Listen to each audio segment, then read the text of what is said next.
আসসালামু আলাইকুম। আসলে আপনাদেরকে আমি আজকে দেখাচ্ছি চিলারের কাজ কিভাবে করতে হয়, চিলার কিভাবে কাজ করে, তারপর প্রাইমারি পাম্প, সেকেন্ডারি পাম্প কিভাবে কাজ করে, আসলে এগুলো টুকিটাকি জিনিসগুলো আপনাদেরকে আজকে দেখাচ্ছি। তো আপনারা যেটা দেখতেছেন এটা হচ্ছে চিলার। চিলারের কাজ হচ্ছে পানিকে ঠান্ডা করে এইচইউ বা এফসিইউতে প্রবেশ করানো।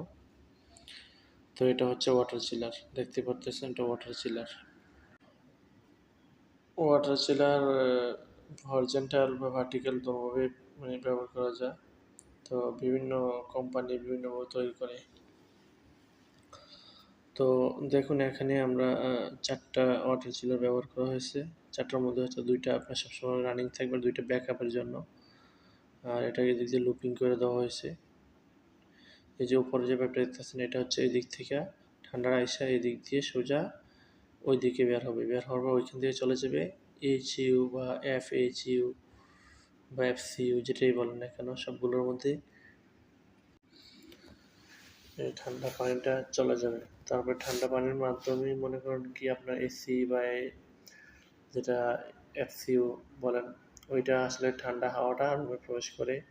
তারপর গরম হাওয়াটাকে রিটার্ন দিয়ে বের করে দেয়, অর্থাৎ সাপ্লাই দিয়ে ঠান্ডা হাওয়াটা যায়, রিটার্ন দিয়ে বের হয়ে যায়। সাপ্লাই মূলত যে নিচে যে পাইপটা আছে সেটাই সাপ্লাই, আর উপরে যে পাইপটা থাকে সেটা হচ্ছে রিটার্ন। আপনারা একটু ক্লোজ করে বুঝতে পারবেন যে সামনে সাপ্লাই কোনটা, রিটার্ন কোনটা। এটা হচ্ছে ব্যালেন্সিং বাল্ব। আসলে এটার মধ্যে পানি নিয়ন্ত্রণ করে। আবার এটাকে অনেকে মনে করেন না যে এটা এক্সটেন্ডার, ঠিক আছে। আমি আপনাদেরকে দেখাবো আসলে কিভাবে মূলত চিলার কাজ করে, যতটুকু সম্ভব চেষ্টা করবো দেখানোর জন্য। এই যে এই প্ল্যানটা দেখতেছেন এটা হচ্ছে প্রাইমারি লাইন, ঠিক আছে। এই প্রাইমারি লাইনটা মূলত ওই উপর দিয়ে আসছে, উপর দিয়ে আসা তারপরে সোজা হয়ে নিচের দিকে নামছে। দেখুন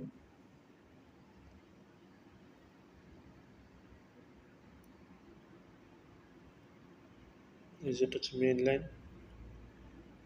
মেইন লাইনটা সোজা ওই পাশে চলে গেছে, যাওয়ার পরে এদিকে চিলার দিয়ে এএফসিইউ বা এফএইচইউ যেটাই বলেন ওটার মধ্যে যায়, প্রবেশ করে। তারপর ওখান থেকে আবার পয়েন্টে রিটার্ন আসে।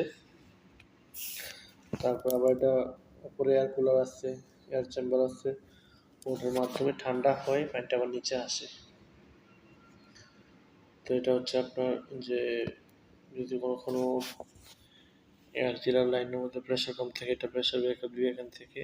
আর এটা হচ্ছে যেটা মেডিসিন, যে পানির মধ্যে ব্যাকটেরিয়া থাকে ব্যাকটেরিয়াটা কাটানোর জন্য, এটা হচ্ছে এক জাতীয় একটা মেডিসিন। তারপরে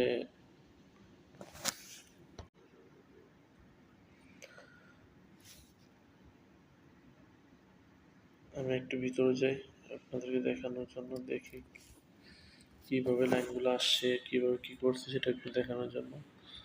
তো যে মেডিসিনগুলো আসলে অটোমেটিকলি নিয়ে নেয়, যতটুকু প্রয়োজন ততটুকু নেয়। তো এদিক দিয়ে আমি আবার অনেক সময় মেডিসিন ডালতে হয়। এই যে পুরো সেট আপটা একটু দেখেন ভালো করে, যাতে অন্য কোথাও গেলে কাজ করতে পারেন দেখে দেখে।